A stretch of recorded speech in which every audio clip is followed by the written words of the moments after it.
पावसामुळे अनेक प्रमुख रस्त्यांवर खड्डे पडल्याच्या विरोधात शिवसेना, भाजप आणि आरपीआयच्या वतीने महापौरांना मासे देऊन वेगळ्या पद्धतीने आंदोलन करण्यात आले। रस्त्यांवर पडलेल्या खड्ड्यांमुळे मोठ्या प्रमाणात होणारे अपघात, त्यात वाहने बंद पडल्यामुळे होणारी वाहतूक कोंडी, अपुरी सार्वजनिक स्वच्छतागृहे, अघोषित झोपडपट्ट्या अशा अनेक समस्यांचा पाढा वाचत शिवसेनेचे आमदार महादेव बाबर यांनी महापालिकेवर मोर्चा काढला। रस्त्यांवर पडलेल्या खड्ड्यांना तळ्याची उपमा देत बाबर यांनी या तळ्यांमध्ये मासे सापडले असे सांगत मुख्य सभा सुरू असताना 2 मोठे मासे महापौर मोहनसिंग राजपाल यांच्या आसनापुढे घेऊन गेले।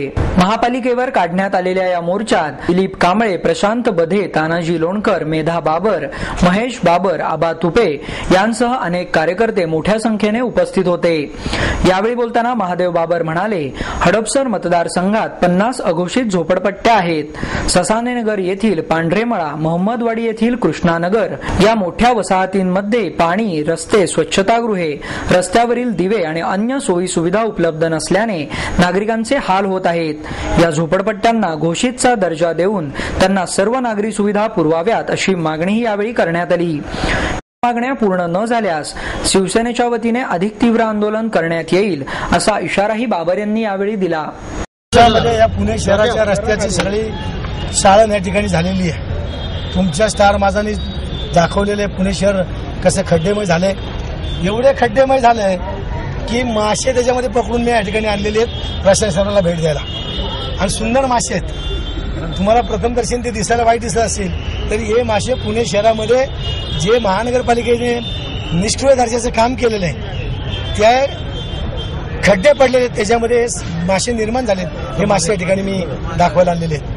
दुसरं, पुणे शहरामध्ये एवढ्या झोपडपट्ट्या आहेत की त्याचं या महानगरपालिकेला क्षेत्रफळ माहीत नाहीये। निम्म्याच्यावर झोपडपट्ट्या घोषित नाहीयेत। कितीतरी झोपडपट्ट्यांमध्ये रोड नाहीये, पाणी नाही, ड्रेनेज लाईन नाही। म्हणून स्वच्छ पुणे, चांगलं पुणे, सुंदर झोपडपट्टी यासारखी स्कीम करता तुम्ही। टीडीआर तुम्ही 12 पट टीडीआर घेता आणि झोपडपट्टीवाशांना, माझ्या गोरगरिबांना 270-75 फुटाचं घर देता। मंत्र्यांचं बाथरूम 600 फुटाचं आणि आमच्या झोपडपट्टीवाशांचं घर 270 फुटाचं। ताई, हा किती तुझा भाव आहे? म्हणून किमान 550 फुटाचं तरी घर तुम्ही या ठिकाणी द्या, ही मागणी आहे। झोपडपट्ट्यांमध्ये पाणी पाहिजे, ड्रेनेज पाहिजे, स्ट्रीट लाईट पाहिजे, सुंदर पुणे, आरोग्यदायक पुणे, चांगलं पुणे हे प्रशासन करत नाही। निष्क्रिय प्रशासन आहे आणि ही जी सत्ताधारी राष्ट्रवादी आणि काँग्रेसवाले हे काही करत नाही, निबार धेंडे। म्हणून यांना जाग आणण्यासाठी कमिशनर साहेबांना जिवंत मासे या ठिकाणी आम्ही द्यायला आले। महापौरांना बी देतोय आणि कमिशनरना देतोय। तुम्हाला वाटलं तर हिस्सा तुम्ही करा, जरा यांना चोपा तुम्ही चांगलं, आणि यांना जागे आणण्यासाठी त्या ठिकाणी मोर्चा आणले।